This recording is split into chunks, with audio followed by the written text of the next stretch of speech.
on 3501 James Street, 324 West Water Street, 401 South Salina Street, all in Syracuse. You can also find them on 343 Fayette Street in Manlius and on the corner of Route 11 and Taft Road at Sweetheart Corners in their drive-thru at North Syracuse. Inside of MonPawsPopcorn.com's What's Poppin', a jam-packed show for you today. The inaugural episode of Christy's Corner, as Christy Salters Martin, International Boxing Hall of Famer, will be joining us for a segment we will be doing bi-monthly on Tuesdays at 9 a.m. Eastern Time, exclusively here on Wake Up Call with Dan Tortora. Christy's Corner coming to you with Christy Salters Martin, picture-in-picture momentarily, and that is proudly presented exclusively by PB&J's Lunchbox on 663 Old Liverpool Road in Liverpool, New York, with Pat Orr, a very close friend of Christy Salters Martin, who will be joining us as well this morning, and looking forward to having Pat on the show. AD and DT at 9:35 a.m. Eastern Time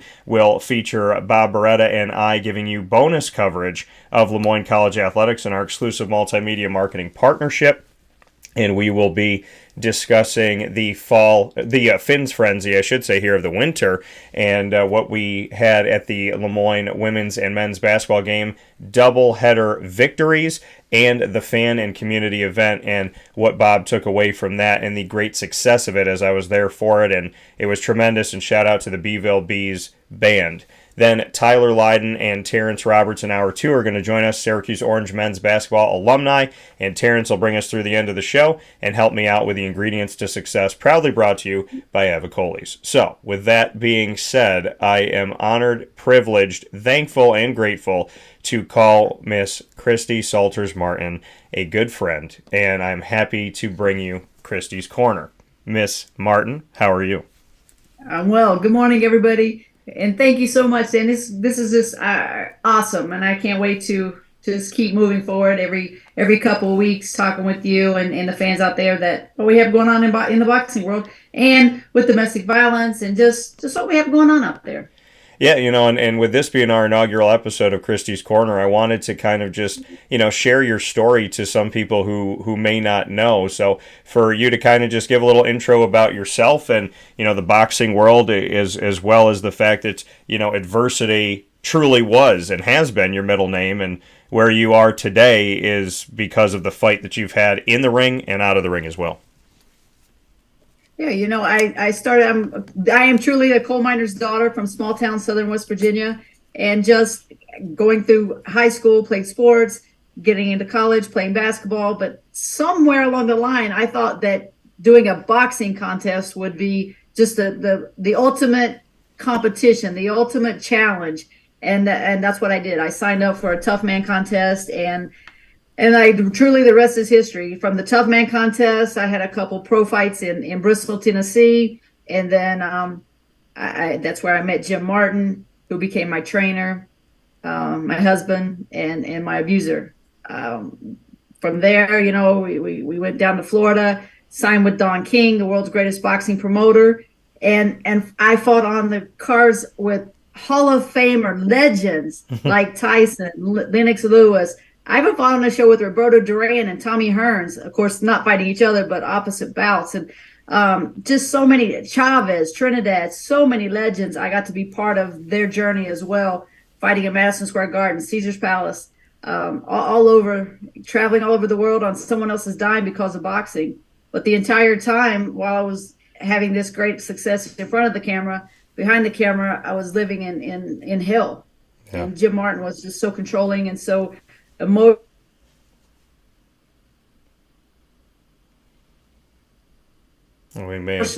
and mentally abusive that many times beside myself. I just couldn't figure out what was up. That all came to a big halt in November of 2010 when he shot me, stabbed me, cut me up, and left me for dead. I just can't. I still today have a hard time believing that this actually happened to me. But God has a plan, and from that night on, I decided that I was going to get up, be strong, try to help other people that are going down that same path. Yeah, and I, you and I did an event at PB&J's Lunchbox, and your book came out, and we had the opportunity to discuss a lot of this. And Christy, to this day, I can't even fathom that. I mean, I was a victim of domestic violence, and not to that extent. And you and I talked about it. You know, I had somebody try to strangle me to death, and I don't hit women. And so it was a very unique experience that I never thought I would go through. And when you and I were talking about your experience, I was just floored by how could somebody survive that. And you talk about being the coal miner's daughter, and you know, just having that strength and that fight within you. But your story is such an incredible one. It spoke to me with everything I've been through. It speaks to so many people that, you know, domestic violence or violence of any kind or abuse of any kind is wrong, and you don't deserve it. Because I think when people are within it, you start to almost like self-talk yourself into, oh, this is just my normal. This is what happens. This is what she does. This is what he does. And I think it's really important in our segment to let people know it's not okay, it's not normal, and there is a way out. Well, people have to understand that domestic violence isn't just about bruises. It comes in so many other forms: emotional, mental, isolation, financial. And it doesn't discriminate. It's in all religions, races, whether you're rich or poor. It doesn't matter. Domestic violence is everywhere. And sometimes we get, especially when it's not physical, it's like the emotional, the isolation. You don't realize it until you're so far down, as I say, so far down that rabbit hole, you don't know how to get back out. And it's just a gradual thing. And like you said, you start to accept, oh, this is just the way of life. This is just the way it is. Yeah. And then what happened to me one day, I kind of started to look around, and I'm like, wow, you know, this person was my friend. They're no longer my friend because he doesn't allow me to talk to them. That, you know, it just, family, friends, everybody starts to X them out of your life, and you're all alone. And that's what they do. They want you to depend only on them.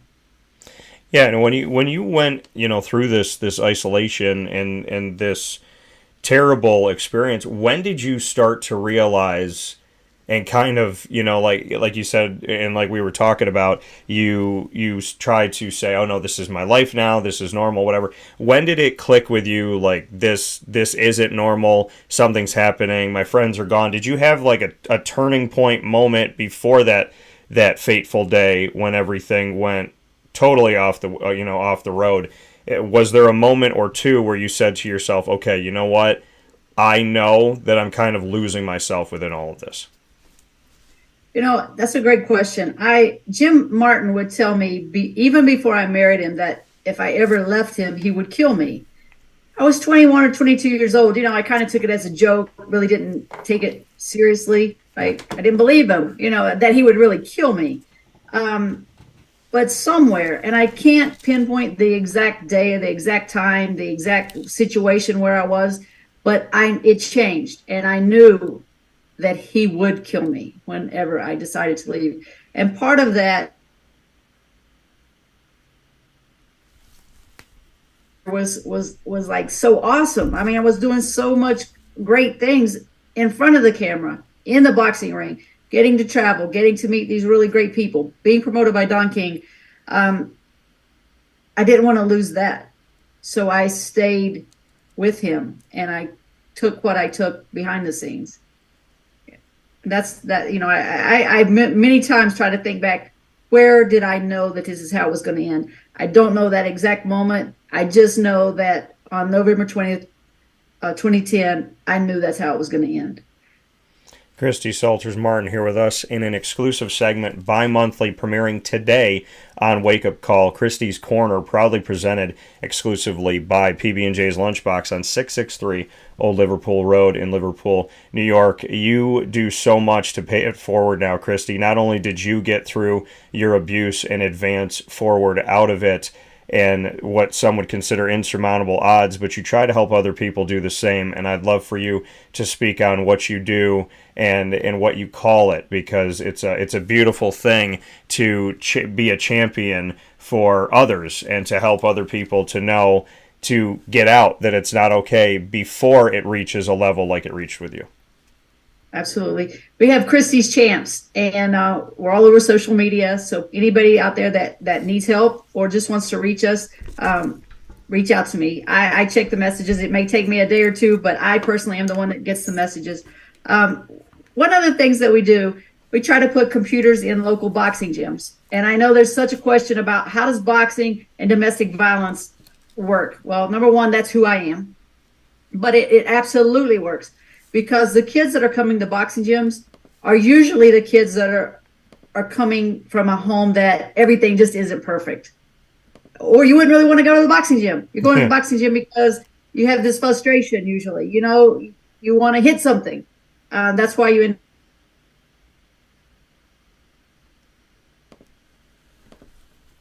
up at a boxing gym. So we would try to put these computers, we had tutor in, and we just recently were in Springfield, Missouri, and made a donation with laptop computers to Smitty's boxing gym out there. And we put computers in gyms in Harnett County, North Carolina, many places we have in West Virginia. We work with, it's called the A-Train boxing team in my little hometown of Moyne, West Virginia. So this is what we do. We just try to go around. I speak in many different locations and just try to make people more aware. It could be, maybe it's not happening in your house, but it's your neighbor, it's your sister, it's your best friend, it's a coworker. It's just the little signs that you have to be aware of. And what are some of those little signs that we should look out for?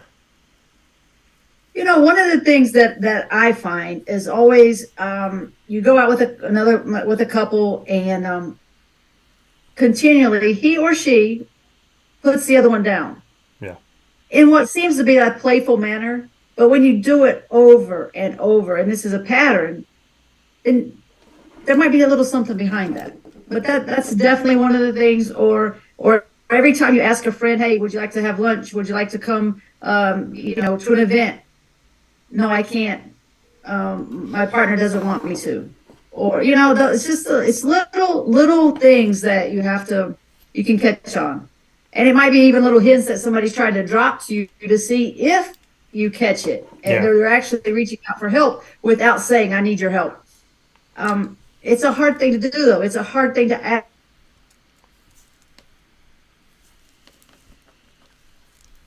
But you also don't want to go see them in the situation where I was. Yeah, so I mean, it is, like you said, it comes in so many different ways, and it's more, like you said, than just bruises that show up, so you have to be cognizant of different things. And I appreciate this morning that we get to talk about, as you know, where sports meets life is the tagline for Wake Up Call, and we are doing exactly that, speaking on the world of boxing, but also linking it to life, domestic violence, and things that have happened. We are so proud to have with us here via our phone line on Wake Up Call with Dan Tortora, one of your closest friends, and one of my close friends, and I appreciate her so very much, Miss Pat Orr, the exclusive partner of, not only is she a partner of Wake Up Call with Dan Tortora, but she exclusively brings this segment, Christy's Corner, and I couldn't be more proud that PB&J's Lunchbox has their name connected to such a wonderful, wonderful piece here on Wake Up Call that we're going to utilize to, and Christy, I know you believe in big things. I believe in big things. So does Pat.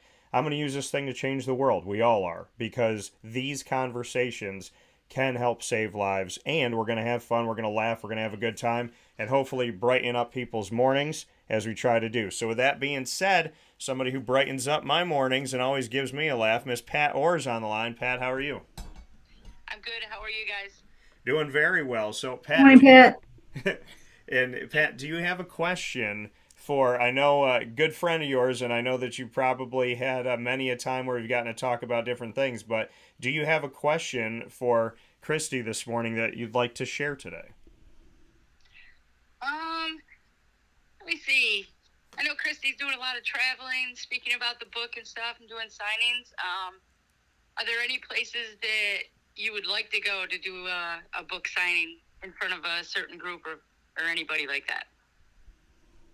Pat, that's a great question. I think one of the most important things that I recently have done, I spoke at an all-boys school in Chicago, and when I got finished, like, they asked me great questions. I mean, great questions. These are high school boys, and they were like really listening to every word. And afterwards, I told many people that was the most important group that I have ever spoken with, because that's where the change begins. And so any of those situations, Pat, of course, I love to come up there to Syracuse and hang out with you guys. and speak to whomever. I'm a big fan of the Orangemen. I love Derek Coleman way back in the day. Boeheim's a great coach. So, anytime you guys can get me up there, I'll be happy to come. Well, we had a question that came in, and it has to do with Central New York. So I want to get your thoughts on it. A perfect segue from what you said, Christy. So it says, "Good morning, champ. Any way you can address how your 2009 title bout against Dakota Stone came about being held at the New York State Fair in Syracuse?" That was reached out by Ed Brophy over at the International Boxing Hall of Fame to see if we would be able to come up and do a fight, at the New York State Fair. And that was awesome. I mean, to come up there and fight for the WBC world title against Dakota Stone. It was a good fight. Probably it wasn't like a great fight, but it was a good fight. And I broke my hand in the last round. So I spent the rest of the night in the hospital up there. But yeah, I mean, it was a lot of fun and great to be. I trained the whole week at the Hall of Fame grounds, so that was kind of cool to get to spar and train, and maybe 2 weeks actually run through Canastota. It was a great time. I appreciate you answering that question. And now I want to throw it back, since you've known Pat for a long time. She's done a lot of photography work and some amazing work for you and with you. So do you have a question for Pat Orr? I want to put Pat on the spot. She didn't know I was doing this to her this morning, and that's why I'm doing it. So Christy, do you have a question for Pat? Pat, what is on the menu today? we have bang bang shrimp. Because that buffalo, what was that chicken buffalo thing that I had? That was awesome. Buffalo chicken grilled cheese. That was terrific. You should have that every day. We do. Yeah. We do.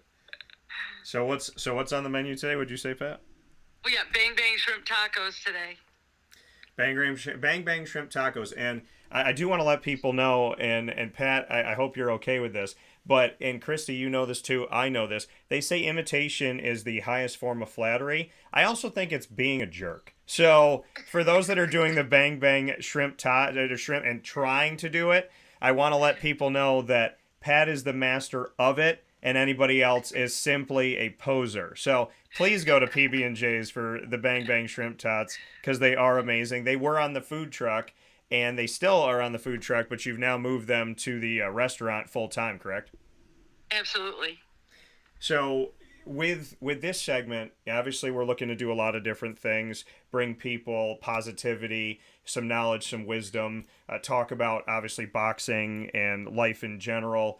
Pat, what are you hoping to get out of this for the community, the greater community, Central and Upstate New York, but really around the world? What do you think, we can do here with Christy that you think will be helpful in today's society? Well, I think that, Christy's a celebrity. We all know that. But she's also just a real person that's been through some things that other people are going through that, haven't had a chance to get out of. She's an incredible speaker, and she speaks the truth. And I think everybody should get to know her and participate in the podcast. They're able to ask questions and find out more about her life and maybe something that will help. And we had another question that came in. It said, would like to get the champ's take on last weekend's Serrano and Cruz fight, and also your thoughts on the May 20th Serrano and Taylor super fight in Ireland. Can it be bigger than the first matchup in Madison Square Garden? And do you think they can get Croke Park as a venue? So a lot of different questions coming in here. Your thoughts on Serrano Cruz, the upcoming fight in Ireland. Can it be bigger than Madison Square Garden? Would love to get your thoughts on any of that, Christy. Okay, the Serrano Cruz fight, I only got to read about it because I was at an event Saturday night in Springfield, Missouri. So I haven't really got to see it yet. I hear it was a great fight. I think, can the fight be bigger with the rematch, Serrano and Taylor? Yes. I think it will even be bigger. And selling out Madison Square Garden is I mean, there's not even words for that. That's not even words for that. So, but to go to Ireland and to, this is it's even gonna be bigger. it's even going to be bigger. And I don't know if the fight can be better. I don't think the fight can be better. But if those two can pull it off, oh my goodness, what a statement that'll make for women's boxing. You know what? I feel like if they're going to Ireland, they could literally have the fight in any bar, right? Because isn't that how it is in Ireland? So I feel like they should do that, just have the ring right next to the bar and have some fun with it. But, Christy, do you have a favorite fight that you've watched recently? Is there one that caught your eye that either you've put on or that you've seen that you really just took a step back and said, wow, that was a great fight? Yes, actually, it was on a Don King card.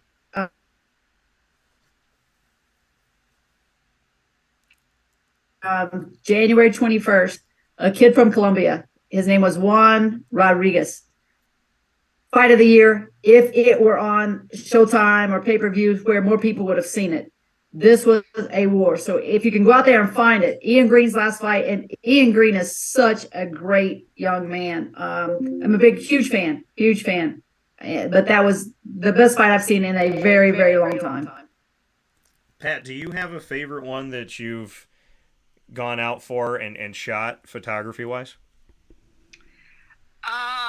Mike Tyson fights and Christy Martin fights were always great. I'd have to say the most exciting was Bo Galata at Madison Square Garden with the riot. Okay, and that was just out of bounds. and total craziness. Christy, you've been obviously at MSG. It's a different world to be at Madison Square Garden, and I was there last year for the Big East Tournament 2021 in March. And the crazy thing, I remember walking, I hadn't been there in 9 years, and I walked in, and I don't know if you've ever had a moment like this at MSG, but I walked in, I sat down, and I got into like my press seat, and I looked up at the ceiling, and something inside of me, I just felt it like on my shoulders, and I was like, this place is different. Going into Madison Square, do you get that chill and that feel? Do you get a sense of the fact that it's a venue that literally makes you, I don't know, to me it makes me feel like I'm on some other planet. It's just a different place to me. It's Madison Square Garden. What else can you say? It's Madison Square Garden. So of course, even you telling me about it, like I just got chills because it's Madison Square Garden. Everybody that's an athlete of any kind wants to do their thing in Madison Square Garden. So that I had that chance to walk those same steps as so many great legends, to do my thing, to fight in Madison Square Garden. And I fought Kathy Collins there, who was a New Yorker, on my second time there. So it was a great experience. Over the top. Pat, final note here from you. Anything you want to share or ask to? Well, we do a thing on the show called Rapid Fire. And so that allows us in a conversation to really talk about anything outside of the subject we're talking about, inside of it, really anything we want. So why don't we do that, Pat, or PB&J's Lunchbox owner here with us. Pat, we're going to do a round robin. So you get to ask Christy, Christy gets to ask me, I get to ask you, and then we go back around. So we're going to do like one apiece that way. So Pat, you get to ask Christy Salters Martin, the International Boxing Hall of Famer, here on Christy's Corner, anything you'd like. What's your question? Anything I'd like, oh boy. Anything in the world. And we have to answer it. We're only live to the world, folks. That's it. So we're only live to the world. Okay. Is there any place that you didn't fight that you wish you had? Blue Horizon. You said Blue Horizon? Yeah. I always wished I Horizon there, and I never did. And why did you pick Blue Horizon, Christy? Oh my goodness, what a fight venue. And like the fans, if you're our age, maybe you remember like USA Tuesday night fights were coming from the Blue Horizon a lot. ESPN fights came, but the fight fans were like sitting on top of the ring. It's an awesome place for fights and just the energy. And Russell Peltz put on great competitive wars almost every fight that was there. So to fight in the Blue Horizon, that's the only place. Or it might not be the only place, but it's definitely at the top of the list. Atmosphere. The atmosphere is crazy there. All right, Christy, your question for me. Um, what made you decide to have a podcast? I Well, when I was 5 years old, my dad had a word processor, and it is in my office to this day. And the word, I mean, it was a typewriter with a little screen, and it was crazy back in the day because you could see what you were typing. And I would just get on there on a Saturday morning. My dad would turn it on. He'd go outside. I always liked working in the yard and landscaping. And I would just sit at the kitchen table and create a story from my imagination. And I always loved Oh, being a storyteller. And that bred into I learned that I have a photographic memory. I collected sports cards growing up, and I would flip on the back, see the stats, and just remember it.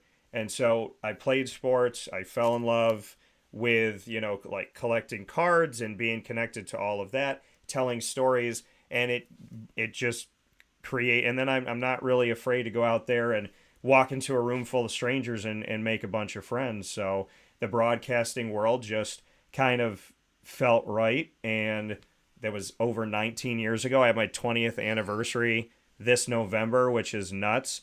And so I'm expecting Pat to like get me a giant cake and do some really cool things. And so, but it's, like bang, bang, tots on the cake. I don't know, something fun.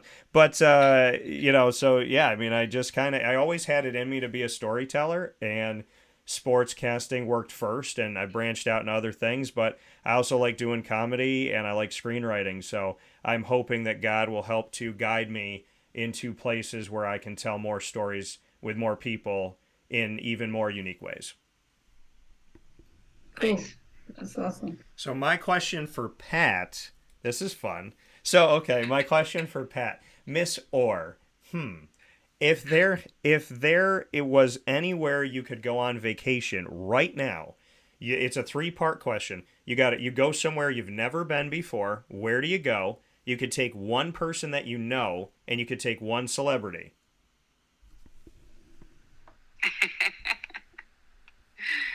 Wow, Dan. Well, we know who the celebrity would be. It would be Christy. All right. And Key West, Okay. because I've never been and I've always wanted to go. And I'd probably have to take Sue Trotta. Okay. All right. I like the answer. I wasn't involved. I'm a little pissed, but that's okay. So, Pat, what's your question for me? Maybe you and Sue could arm wrestle. Yeah, I don't know. See, the thing is, Sue is low to the ground, and that's like my mom. And people underestimate the people that have the low center of gravity. It's dangerous. So, what's your one for me? What's my one for you? Yeah, your question. Yep.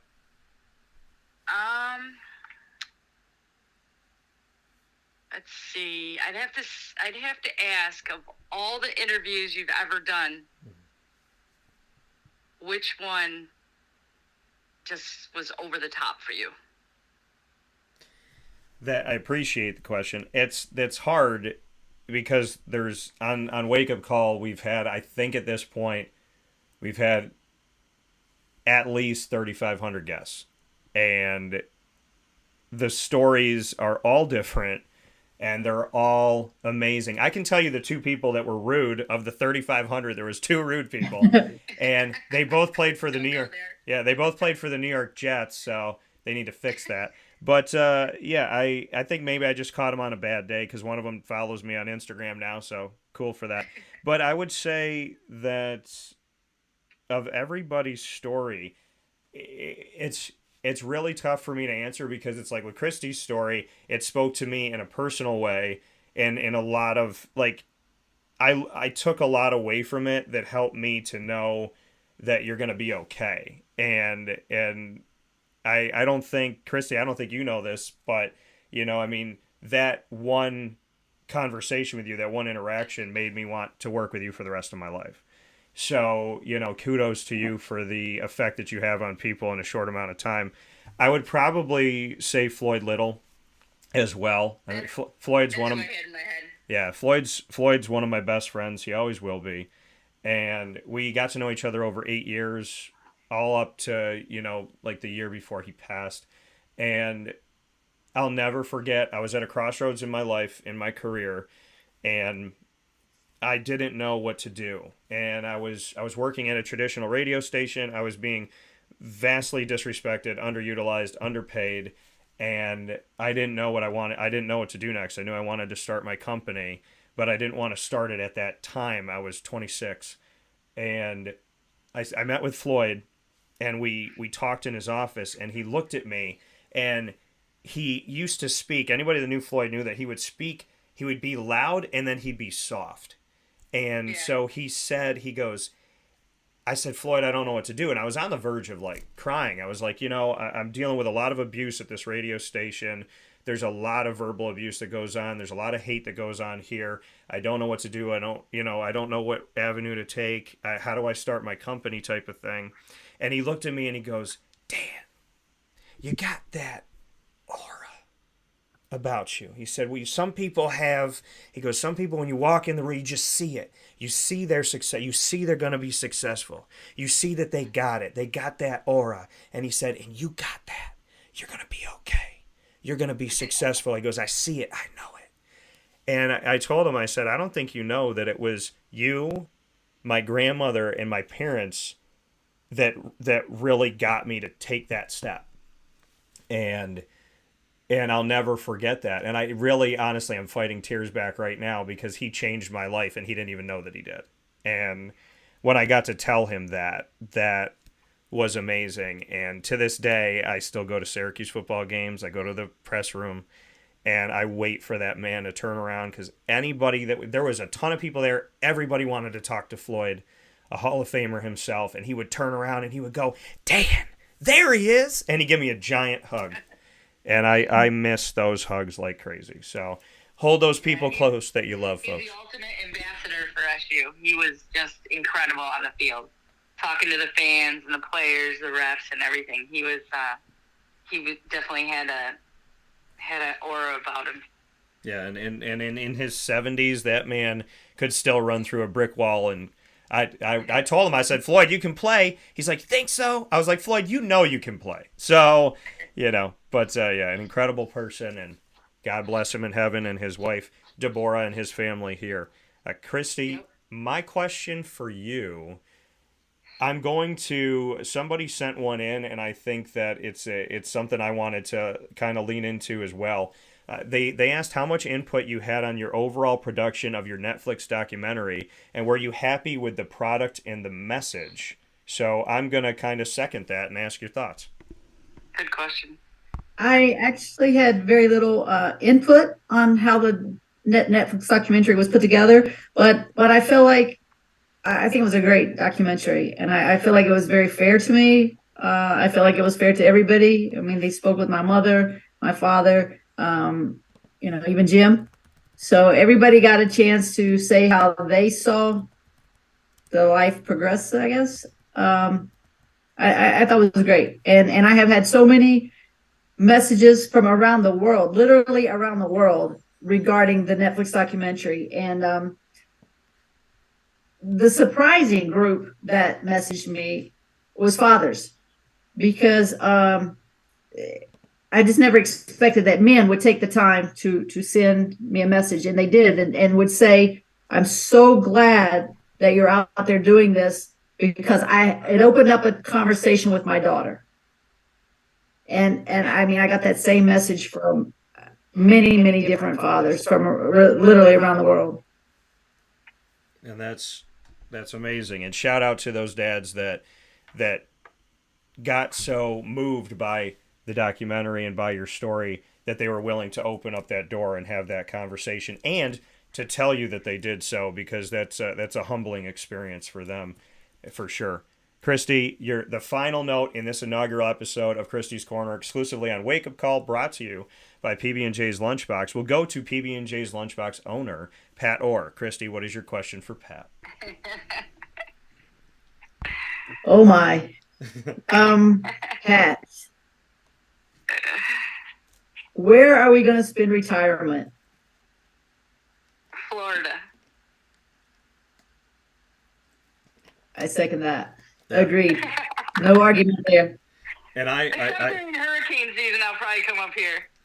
Yeah, that's true. And I lived down in Florida for a couple of years, and it's a second home for me. Pat can attest to the fact that I'm there like every other week, and I love Florida so very much. A lot of my family are down there. My nieces are down there. Another dad to me, Papa Joe, and another mom, Miss Mary. So I would definitely pick Florida if I had to pick any state. I always like to tell Florida when I go down there, I'm like, y'all have plastic bags and freedom is what I tell them. So shout out to Florida for living life they want to live. So Florida's a good choice. I like that, Pat. That is actually the correct answer to that question. So Yeah. Agreed. So with that, Maybe have a retirement food truck down there. yeah. Listen, if you put a food truck out there and all the like retired people that are there all day long at the pool, and you go to some of those places, the food's not that great at those retirement homes. I tell you, Pat, you would probably make a killing with a PB&J's Lunchbox food truck in Florida. We could just go to a different retirement home every week, every day, every other day, and we can make some hay there. So I think it'd be a good time. And as always, Pat, it's always a good time to talk with you. PB&J's Lunchbox, 663 Old Liverpool Road in Liverpool, New York. Christy's Corner here, the inaugural episode with International Boxing Hall of Famer Christy Salters-Martin. Christy, you have so many things you do, so I'm going to let you have the final word. Let people know how they can get in touch with you and what you'd like to say, as well as give a little note on your book, which I have, my mom has, and my mom started reading the moment I gave it to her. So shout out to you for that. Awesome. Yeah, people can get the book written by Ron Borges, Hall of Famer, at ChristyMartinPromotions.com. I will personally autograph it and take it to the post office myself. So make sure that you get it in your hands as soon as possible. It is a great story. It talks about it's my life, but it's the underdog story. There's a lot of good stories within the book. Drug addiction, domestic violence, sexuality. Look, if I can overcome it, anyone can. There's nothing special about me. But by sometimes knowing that somebody else had to go through those steps, it makes it a little easier for you to make those steps. So, try to get the book. We're working with CBD, KO Therapeutics. So CBD oils out there with the proceeds for that goes back to Christy's Champs. So anybody that's worked out a little too hard, needs a little ointment for their soreness, go to KOTherapeutics.com and click on the Christy's Champs CBD oil. That coming from Christy Salters-Martin. Christy, thank you first and foremost for allowing me the opportunity to not only have you on the show, but to create a segment in Christy's Corner that is going to allow us to tell your story all year round and to get to do a lot of great things in the community all around the globe and to reach people. So thank you to that. Pat, thank you for believing in my mission and my vision, and for PB&J's Lunchbox connecting with us. I want to thank you both this morning, and I look forward to everything we're going to be talking about. Thank you, Dan. Thank you both, and thank you, PB&J. All right, take care, everybody. Have a good day. We'll talk with you soon. And Christy, thank you once again for all that you do. Thank you for your fight. You're an inspiration to everybody. Take care. That coming from Christy Salters-Martin, as well as Miss Pat Orr here on Wake Up Call with Dan Tortora, where sports truly meets that thing called life. And we thank you for being here for this first ever edition of Christy's Corner. And we will be coming back on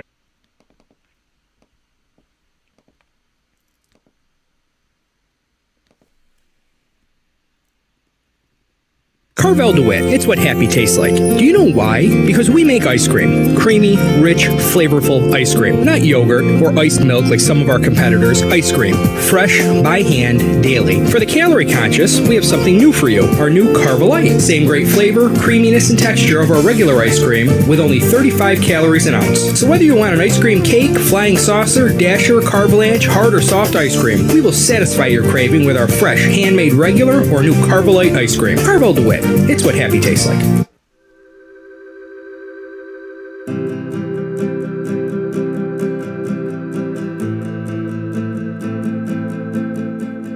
Cafe Kabam offers same-day local delivery of our products. offering no delivery charge for Onondaga County. Shop cafecubal.com for fresh roasted coffee beans, cold brew, travel mugs, and all your essential Cafe Cubal needs. Cafe Cubal, coffee for the soul.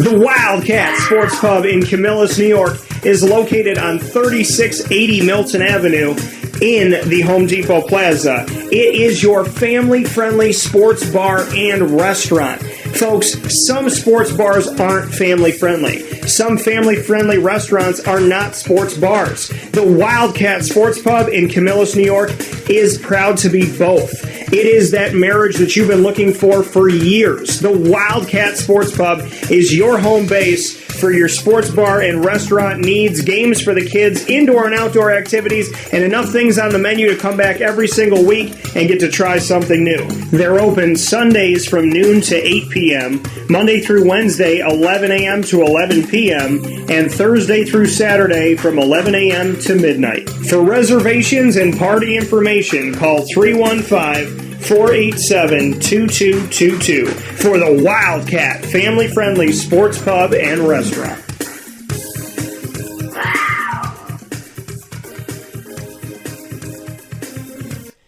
Welcome back here to Wake Up Call with Dan Tortora inside of the Cafe Cubal Studios, hanging out with you where sports truly meets that thing called life. We appreciate you being here every Monday through Friday from 9 a.m. to 11 a.m. Eastern Time, and I'm always honored and privileged of being the exclusive multimedia marketing partner for Moyne College. The Dolphins are very near and dear to my heart, and it is always a great time when you have the opportunity to spend some time with fantastic people. It's not just successful programs, it's good people behind those programs, the coaches, the administration, the student athletes, and that's what makes the difference. When you work with good people, it hits different, it feels different, and I'm always honored to have the opportunity to connect with wonderful people on the Heights at Moyne College, and one of those people that I get to connect with is Mr. Bob Beretta. Bob Beretta, the Moyne College athletics director, and him and I have the opportunity to bring you AD and DT every first and third Wednesday of each month, and this time around we get to bring you a bonus AD and DT coming off of the Phins Phrenzy. Mr. Beretta, how you doing? I'm doing excellent today, Dan. How are you? Doing very well, and Bob, last week in general, a lot of great things happening in sports all throughout, and we look at the fact that Phins Phrenzy was around the doubleheader for women's and men's basketball. They took care of business on Wednesday, got some big-time wins, came into Saturday with momentum, got big-time wins there. The Baldwinsville Bees band, Casey, their conductor, they were there doing their thing, having a great time. There were so many different fan events and fan-centric pieces, the T-shirt tosses and everything that was happening during timeouts, the dance team. I have to say, from my point of view, it was not only something I thought would be successful, but it's beautiful when you say, this is a great idea, I think it's going to work. And then you see it and you go, this is a great idea, and it did work. I'd love to get your thoughts on it. Well, Dan, first, thanks for having me today, and having the opportunity to talk to you is always a pleasure. Start the week off on the right foot. Sorry I couldn't be with you yesterday. But I'm so proud of our staff here, Dan. They put together a great agenda for Saturday for Phins Phrenzy. It's our first Phins Phrenzy on the winter side since the pandemic, and we really added some new elements. It was my first winter Phins Phrenzy, so I brought some thoughts and some things that maybe I'd had exposure to in the past, and our staff really did a phenomenal job, from the pre-promotion, billboard, social media hits, everything that we did to support the oncoming event, or the upcoming event, and then the execution of it on Saturday. It was a tough day. Weather-wise outside was difficult. We didn't know if people would make it down, get outside and bear the brunt of that cold weather, but they really did. They showed up. I feel like folks showed up in mass at Ted Grant Court on Saturday for both the women's game and the men's game. And we had so many different elements, as you mentioned, the Baldwinsville band being the highlight, and just my first opportunity to watch them. And it was amazing. They're fantastic. And again, for Moyne, we're a big part of the community. So for us to be able to connect with those folks in Baldwinsville. Hopefully they'll come back, and maybe there were some future Phins in that band. But we also had the Holy Cross boys and girls basketball teams playing at halftime of the girls and men's game. I should say the men's and women's and men's game respectively. So that was a thrill to see youngsters in the community out on our court. And then we had all promotional elements throughout the course of the day. Our Tees for Three promotion, where we're throwing tees into the crowd after every made 3-pointer by. Yeah. But we ended up having a great day with that. Our cheerleaders helping out. It was folks around that attended the game, left feeling really good about Lemoyne and about our student athletes and our mission. And hopefully they'll want to come back and be part of our next event. Yeah, and Bob, I think, like you said, when you came in, you and I, we connect in a lot of ways in morals and values and what's important to us. We also connect in drive. And you have this vision of, okay, what did we do before? We didn't do anything here. Okay, we're going to do something here. What did we do before? We did this. We're going to heighten this up. We're going to do different things. I got asked this question yesterday, and it was like, why do you do what you do? And I said, I love to create. I'm an idea man.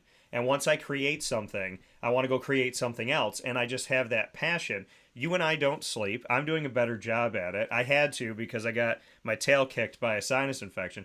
But for you, Bob, coming into Lemoyne and everything that you've experienced and gotten to do, I'd love for you to speak on your creative mind and your excitement for that. And I'd love for you to give some thoughts on your team, because there's so many people working with you at Lemoyne that help to implement not only a successful Phins Phrenzy, but a lot of different things. Yeah, a lot of credit goes to our staff. It really does. They work hard and they're able to tolerate my ideas and my vision sometimes, where they may think that's a little bit different than what they're used to here at the Heights. But I think at heart, I'm a builder. Dan, I always felt that way. Every area that I was able to work with at West Point, I felt like I always wanted to build and make something better and think big. I'm a big thinker. I'm a big picture thinker, and I want to know why we can't. Don't tell me why we can figure it out. Well, it might not be perfect today, but we're going to take a step in the right direction towards perfection, and try to improve, try to move that needle a little bit, try to be a little bit better every single day. And that's one of the words that we used when we got here and took over almost 2 years ago now, was elevate. We're going to look to elevate everything we do every day a little bit. And when we look back in a year, if we had kept moving the ball forward just a little bit every day, we're going to be really pleased at the progress that we made. And here at Lemoyne, certainly when I arrived, there was a smaller staff in place, and there wasn't going to be resources to add 4 or 5 additional full-time people. And I'm really at heart an external guy. I've spent so much of my life in the external areas of an athletic department, whether it be marketing, communications, corporate sales, all those things. I was blessed with many opportunities at West Point. So we really got together and ideated and tried to figure out how can we do some of these cool things with limited staff. And we put together a student staff, and it started with a couple of students. And we met last week on Friday. Our student creative team showed up. 9 individuals showed up, and they all left with a project, all something they're working on, whether it's a billboard design, schedule card designs, a Scaling the Heights feature story they're going to write, photography to support it, video work. So that's really how we've tackled this. We've tried to be extremely creative with the resources at hand. We've added some talented people through kind of internship opportunities and graduate assistantships, and they're really passionate about what they do. They're excited about taking this to the next level. And I'm just passionate about athletics. I'm passionate about serving student athletes. I always have been. It comes from my background as a former student athlete, but also as a parent of a Division I student athlete, as a former Division I head coach, and someone who's really dedicated his life to serving student athletes. I love what I do. I'm passionate about it. I do. I work long, hard hours. I always have, but it's not work for me, just like you. When you love what you do, it's not work. So I don't feel like I've worked a day in my life, because this is what I love doing, and I have the great good fortune to get paid for it. So I try to be the best that I can every day for these young people that we serve. They're to go on to be the next leaders in every sector of society. I love to get on the road and support our student athletes. I was at Pace in St. Rose 2 weeks ago. I'm going to head to the road and watch our swimming teams compete in the championships in Worcester on Friday night, and then head over and watch our basketball teams in Springfield on Saturday. I've been blessed with a hot motor. I don't tire easily, and it's really because I love what I do. But it's the people around me that are able to lift you to that and give you the opportunity to go out and do those things. So when I'm out, it's our staff is back here working really hard, and our staff is ideating and coming up with the next wave of thoughts and promotions and ideas to help elevate our program and our student athletes. Yeah, it really, I mean, you are everywhere, and that's a great thing. And I know I've said this to you before, Bob, and I'm not saying it just to say it. I mean it. I actually said it to somebody when I was out at Moyne this week, and I was like, when it comes to Bob, there's a bar, right? And when I started the exclusive multimedia marketing partnership for any college and university, working with you and us having a lot of similarities in how we go about what we go about, and our passion and our drive and our energy, and that kind of just get up and go. If you're on 3 hours sleep, 1 hour, or 10 hours, you set a bar really high. So now when I meet colleges and universities, I'm like, are you at the Bob Beretta level? Because if you're at the Bob level, we can do this. But if you're not, and what I mean by that, Bob, and you deserve credit for this, and so does President Dr. Linda Lemura, you show up, right? And the faculty shows up. There are, every game that I've been to, other teams show up. That's not an everywhere you go place. So, you deserve credit as an athletic director that you don't walk into the gym for 5 minutes, show your face so that the people can say you were there and walk out. You're there. If the Phins Phrenzy is there and there's a doubleheader and it starts at 1, you're there before.